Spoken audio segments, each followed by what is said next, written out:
Hey everyone, welcome back. Today we are going to go through my photo editing process. So I consider myself pretty true to color and unprompted.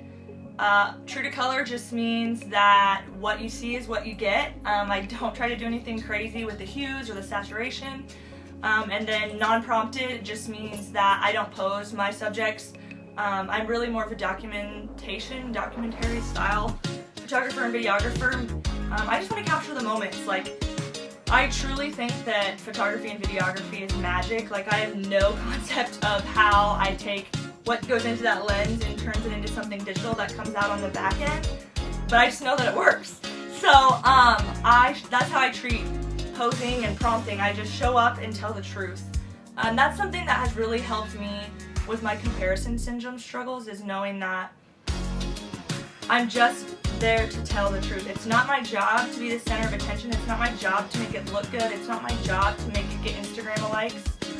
It's just my job to show up and document my couple's day, my family's day, whatever it is. So that being said, we're gonna jump right into it. Living my best life.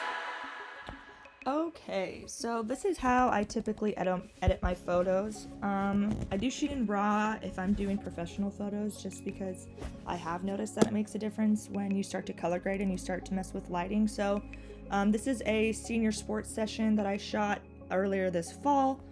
Honestly, I was really happy with how these turned out in the natural, but once you see kind of my editing process, I hope like the photo at the end a lot better. So really nothing that special. I start at the beginning and just go through all the ones I think are necessary. My personal taste is pretty light and airy, so I like to bring my exposure up, usually almost a full degree or point or whatever you want to call it. And usually I go all the way to the extreme and then all the way to the opposite of what I want to kind of see what falls in the middle. Like I said in my video, I'm pretty true to color, so I think this looks really nice.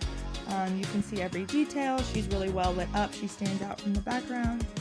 And then contrast really kind of depends on the light that day. So again, I just go all the way to the one extreme, all the way to the next, and I usually fall somewhere in the middle. So I do like how it makes her pop from the background just a little bit more. So I will turn the contrast up about 12 or 13, ends up at 11. Highlights has been something I've learned I don't really actually like. I think they make the photo look blown out. So normally I turn the highlights way down.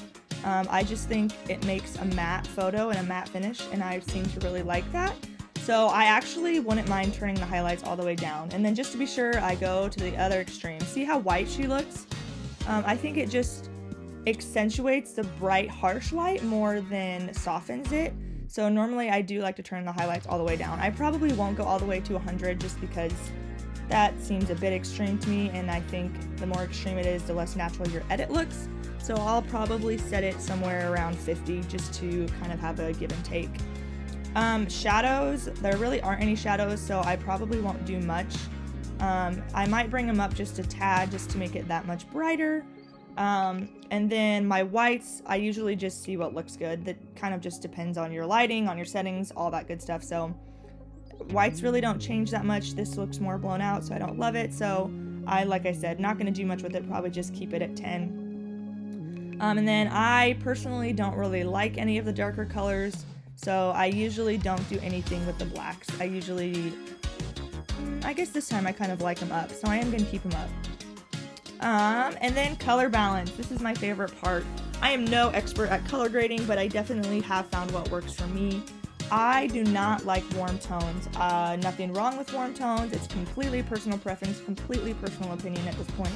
I like cooler tones. So I'm going to turn them down. The fun thing about temperature is why would anyone ever want their photo to look like that? Why is that even an option?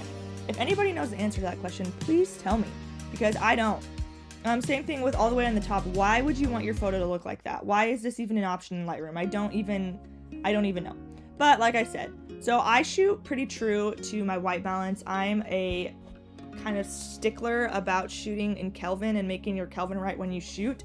I think it makes the editing process a lot easier, and it also makes shooting a lot easier because you know almost exactly what you're getting in post. So truthfully, I like the white balance how it is. But like I said, I really like the airy look, and so I usually tend to go just no more than 10 or 11 degrees cooler than what I actually shot.